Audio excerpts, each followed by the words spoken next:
कृपा निधि सज्जन पीरा। इतना अत्याचार, दुराचार, पापाचार, अनाचार बढ़ चुका था इस धरती पर। मुझे एक बात याद आती है, विचार करके देखिए आप सब लोग। लोग कहते हैं कि साधु भी मोदी का नाम लेता है, संत भी मोदी का नाम लेते हैं, बड़े बड़े विद्वान भी मोदी का नाम लेते हैं। मोदी का नाम कोई ले नहीं रहा है। कर्म ऐसा करके देखो, एक साधु क्या, एक संत क्या, दुनिया मोदी का नाम लेगा। क्यों? विचार करके देखना, कभी सोचा इस बात को? जो देश की परिकल्पना, लोगों के मन में जो मानसिकता, जो विचार, जो संकल्प था, उसे भारत के बेटे ने पूरा किया। आज द्विवेदी जी यहाँ पर पधारे, मैं निवेदन करूं, अगर किसी ने बताया है हिंदू है इस देश में, अगर हिंदुओं को बचाया है तो आरएसएस वालों ने, विश्व हिंदू परिषद वालों ने बचाया है कि हिंदू है इस देश में। एक बार ताली तो बजा दीजिए द्विवेदी जी के लिए। विचार करो। राजकुमार तिवारी। अच्छा, राजकुमार तिवारी जी के लिए विचार किया कभी आप लोगों ने? हिंदू को किसी ने बताया कि हिंदू है तो वो विश्व हिंदू परिषद वालों ने बताया। लेकिन आज लोगों की मानसिकता, विचार, मैं निवेदन कर रही थी, मोदी का नाम लेते हैं लोग। क्यों लेंगे भाई? कर्म तो करके देखो, एक बार विचार तो करके देखो। जब नेता कुर्सी पर बैठता है, जब गृहस्थ पूजा करता है तो अपने लिए मांगता है। गृहस्थ कुर्सी पर बैठता है तो 7 पीढ़ी के लिए अपना व्यवस्था बना देता है। लेकिन जब साधु कुर्सी पर बैठता है तो रामलला सरकार का मंदिर बनाकर रामलला सरकार को अयोध्या में विराजमान करा देता है। ये साधु का काम है, ये साधु का काम है। और मोदी कोई साधु से कम नहीं है। निवेदन आप सब लोगों से करूं, मैं विचार करके देखो। आज किसी भी लड़के का विवाह कर दो, विवाह करके आने के बाद 10 साल नहीं, 5 साल नहीं, 2 साल बीत जाए, पत्नी पूछने लगती है तुम्हारा कुछ है भी इस घर में कि नहीं? तुम्हारा भी कुछ है कि तुम्हारे बाप का ही है, तुम्हारे भाई का है? मेरा खुद का क्या है मेरे लिए? मेरा मकान कहाँ है? तुम्हारे छोटे भाई का कमरा कहाँ है? तुम्हारे माता पिता का कमरा कहाँ है? तुम्हारी व्यवस्था कहाँ है? पत्नी पूछती है अपने पति से। भारत की जगत जननी आदि शक्ति मां भगवती सीता 14 वर्षों तक पूछती रह गई। 14 वर्षों तक नहीं, लगातार 500 वर्षों तक पूछती रही, प्रभु हमारा भी कभी मकान बनेगा? हमको भी कभी व्यवस्था मिलेगी कि हम भी बन बन भटकते रहेंगे?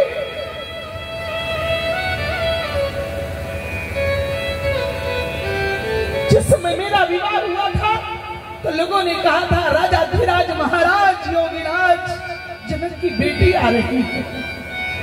जब विवाह करके अयोध्या गई तो लोगों ने कहा चक्रवर्ती महाराज दशरथ की पुत्र वधू आ गई। जब आपकी बाम सैनी बनकर के आपके बाम आसन में बैठी तो लोगों ने कहा जगत नियंता जगत आधार गुण खंड अनंत अनादि निराकार ब्रह्म श्री राम की धर्म पत्नी आ गई। प्रभु बहुत प्रसन्नता हुई थी। लेकिन आज मैं पूछती हूँ, उस समय हमारा राज्याभिषेक अनंत बलवंत परम संत हनुमंत लाल जी महाराज ने करा दिया था। अयोध्या में लाकर राज तिलक कराया था। लेकिन इस कलयुग में भी कोई हनुमान आएगा जो हमारा राज तिलक कराएगा? उस समय परमात्मा ने कहा देवी चिंता मत करो, चिंता मत करो तुम। भारत का एक सपूत साधना में बैठा है, भारत का एक हनुमान साधना में बैठा है, तपस्या में बैठा है। उसकी तपस्या पूरी हो जाएगी तो सारी तपस्या को पूरे करने के बाद भारत का बेटा मोदी आकर के अयोध्या में रामलला सरकार का राम मंदिर निर्माण कराकर तुम्हें राजमहल में ले ले जाएगा वो, तुम्हें राजमहल में ले जाएगा वो, तुम चिंता मत करो, तुम चिंता मत करो देवी। कभी सोचा रहा होगा, कभी नहीं सोचा था कि वो दिन भी देखने को मिलेगा, लेकिन धन्य है उस बेटे को जिनके ऊपर कितनी बड़ी कृपा हुई रामलला सरकार की कि यश प्राप्त हो गया मुझे। इतना अत्याचार, दुराचार, पापाचार, अनाचार इस धरती पर फैल चुका था। उस अत्याचार को समाप्त करने के लिए देवी पृथ्वी व्याकुल हो गई और पृथ्वी ने गौ का रूप धारण किया। क्यों? इसलिए कि गौ माता की कृपा से ही परमात्मा इस धरती पर आए। निवेदन की वाला विप्रध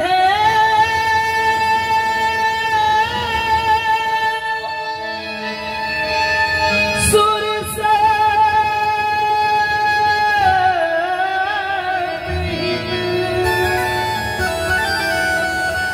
ब्राह्मण के लिए आता उस धरती पर मैं। लोग कहते हैं बाबा तुलसी ब्राह्मण थे इसलिए ब्राह्मणों की बड़ी बड़ाई लिखी रामचरितमानस में। नहीं, न बाबा तुलसी ब्राह्मण थे, न क्षत्रिय थे, न वैश्य थे, न शूद्र थे। कौन थे वो? केवल संत थे बाबा तुलसी।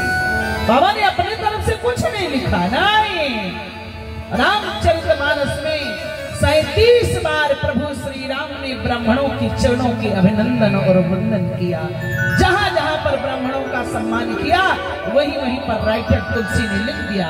तुलसीदास जी का जीवन का संकल्प रहा, श्री राम में सब जग जानी, करो प्रणाम जोर जुग पानी। राम का संकल्प रहा, ये राम के भक्त श्री तुलसीदास जी बाबा का संकल्प रहा। कभी सोचा भी नहीं रहा होगा। जरा विचार करके देखो, माता पृथ्वी ने गौ का रूप धारण किया क्योंकि गौ माता की कृपा से परमात्मा आए। लेकिन आज उस गौ माता की पीड़ा को कोई नहीं समझ पा रहा है। खाती नीरस है, पिलाती गोरस है। बोलो, उस माता ने कितनी तपस्या की उस परमात्मा को बुलाने के लिए। गौ माता का रूप धारण करके पृथ्वी सीधे ब्रह्मलोक में पहुंची, सभी देवताओं को लेकर, ऋषि मुनियों के लिए। सुर मुनि गंधर्वा मिलकर सरवा, देवी रंजी के लोका, देवी रंजी के लोका। सुर मुनि गंधर्वा मिलकर सरवा, देवी रंजी के लोका।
ब्रह्मा जी ने कहा, देवी जी क्यों परेशान है? ये बनने वाले बड़े बड़े पुलों से तो नहीं घबरा रही? बोले नहीं नहीं नहीं, ये बनने वाले बड़े बड़े बहुमंजिला बिल्डिंगों से तो नहीं परेशान? बोले नहीं। चलने वाले बड़े बड़े इंजनों से तो नहीं घबरा रही? बोले नहीं। तब क्यों परेशान हो? बोले सकल धर्म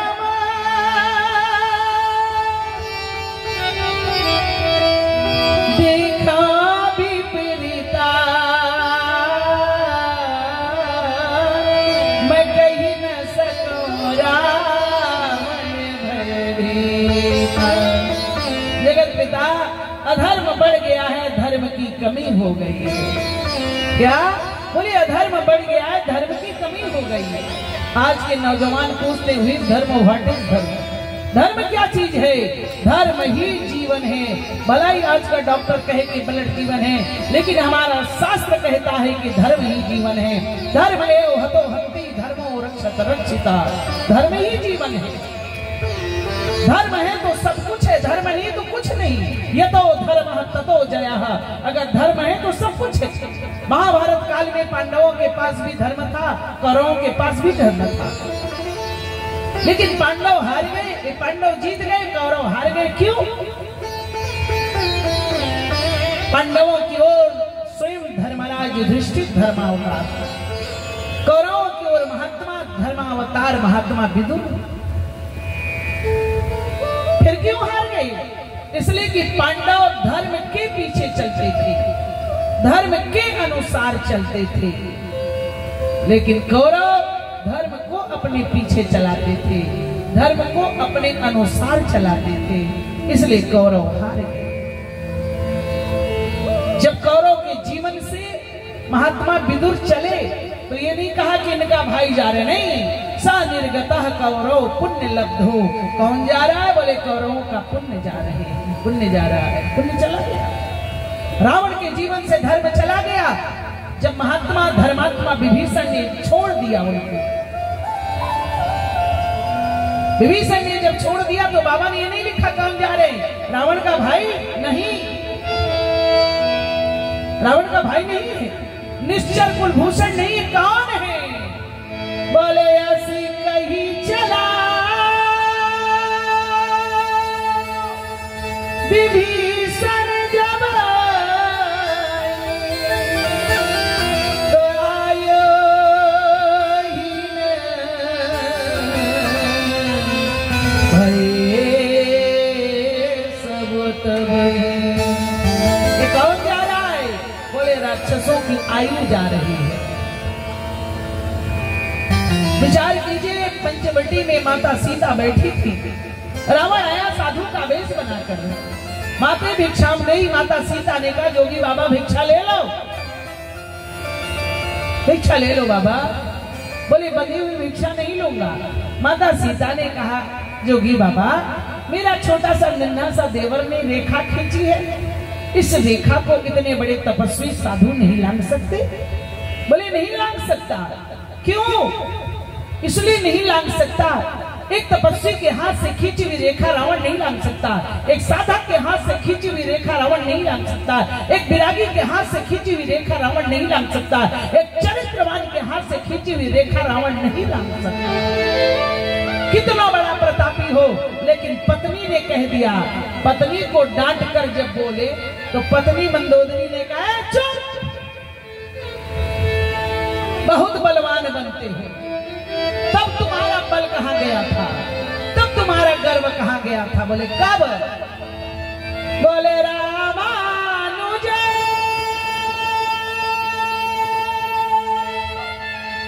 सन रेखा खिंचाई सो नहीं लाग्यो अफी मनुसाई। तब तुम्हारा बल कहां था, तब तुम्हारा अभिमान कहां था, तब पौरुषता कहां थी? आज बड़े बलवान बन रहे हो, रावण रेखा नहीं लांघ पाया। माता सीता ने सोचा अब क्या करूं, मेरा धर्म ही यही है, जिस धर्म के लिए मेरे पूज्य ससुर जी ने प्राणों की बलि चढ़ा दी, जिस धर्म के लिए मेरे प्राणेश्वर अयोध्या के चक्रवर्ती साम्राज्य त्याग दिया, जिस धर्म के लिए मेरा प्यारा दुलारा लाडला भरत अयोध्या का साम्राज्य त्याग कर नंदी ग्राम में रहने लगे, उन्हीं के पुत्र वधू होने के नाते, रघुवंश की पुत्र वधू होने के नाते मुझे धर्म की रक्षा करना पड़ेगा। गृहस्थ का धर्म है कि हमारे दरवाजा से साधु ब्राह्मण भिखारी कोई खाली हाथ न जाए, इसलिए मैं भिक्षा दूंगी। माता सीता रेखा लांघ करके आई और जैसे भिक्षा देने लगी रावण असली रूप में आया, माता सीता को चुरा कर ले गया, अशोक वाटिका में विराजमान करा दिया। एक दिन आधी रात को रावण आया और सीता से कहा तव अनुचरी करो पन मोरा एक बार बिलो की ममोरा। सीता, मंदोदरी त्यागी रानियों को तुम्हारी चरणों की दासी बना दूंगा, एक बार मेरी ओर बिलोक दो। मंदोदरी घबरा गई। हे भगवान, अभी तक तो जितनी आई थी, जितनी रानियां ये जीत कर लाई हैं वो सब मेरे नीचे हैं, लेकिन आज इन्हें इनको ऊपर करने के लिए कह दिया। अब मेरा क्या होगा? अगर सीता ने बिलोक दिया तब क्या होगा? मंदोदरी घबरा गई। लेकिन भारत की नारी सीता से लोगों ने पूछा, सीता बोलो, इस समय तुम्हारी रक्षा कौन करेगा? न पति है, न पुत्र है, न पिता है, कौन रक्षा करेगा तुम्हारी? सीता ने ललकार कर कहा, दुनिया वालों, जिस धर्म की रक्षा मैंने किया है वही धर्म मेरी रक्षा करेगा, वही धर्म मेरी रक्षा करेगा। सीता ने रावण को एक तिनका दिखाते हुए कह दिया, क्या बोले? बोले त्रिनधारी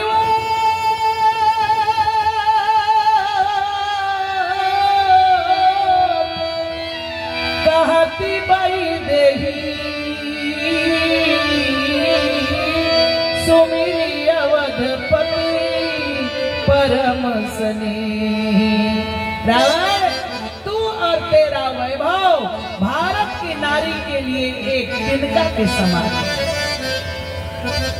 तेरी औकात मेरे सामने तिनका के समान है। तू जानता है, सुन रावण, खद्योत प्रकाशा कबहू की नल्ली करे विकासा।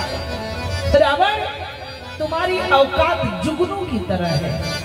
आप लोगों ने कभी दिन में जुगनू देखा है? नहीं देखा, कहीं चला नहीं जाता। सूर्य का इतना तेज प्रकाश होता है कि जुगनू दिखाई नहीं देता, जुगनू नहीं दिखाई देता। श्री राम कौन है?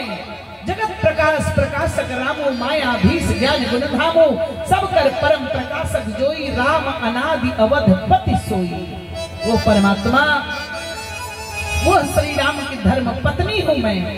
रावण, तू मेरे पति के सामने तेरी औकात जुगनू की तरह है, तो क्या करेगा? ललकार दिया, बोलो, किसने रक्षा की सीता की? सीता की रक्षा सीता के धर्म ने किया। यतो धर्म ततो जया, यह धर्म एव हतो हन्ति धर्मो रक्षत रक्षिता। पहले हम धर्म की रक्षा करें, तब धर्म हमारी रक्षा करेगा। धर्म की रक्षा करना पड़ेगा, धर्म ही जीवन है।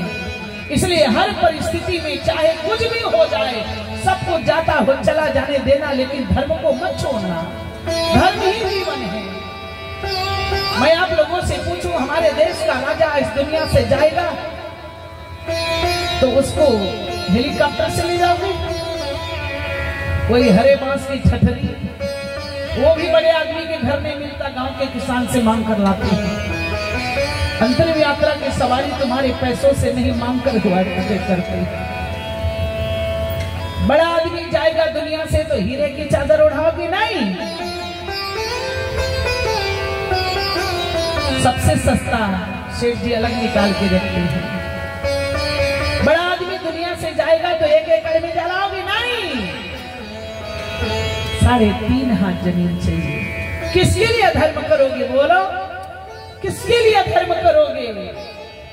अगर कोई चंदा मांगने चला गया तुम्हारे दरवाजे में तो पत्नी कहती है, ज्यादा मत देना,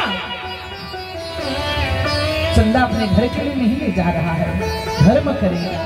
अगर धर्म के लिए तुम्हारे पास में पैसा नहीं है, तुम्हारे पास धन नहीं है, तो तुम्हारा धर्म बेकार है। सो धन धन्य प्रथम गति जाकी, धन की पहले गति है दान। धन की पहली गति है दान, दूसरी गति है भोग और तीसरी गति है नाश।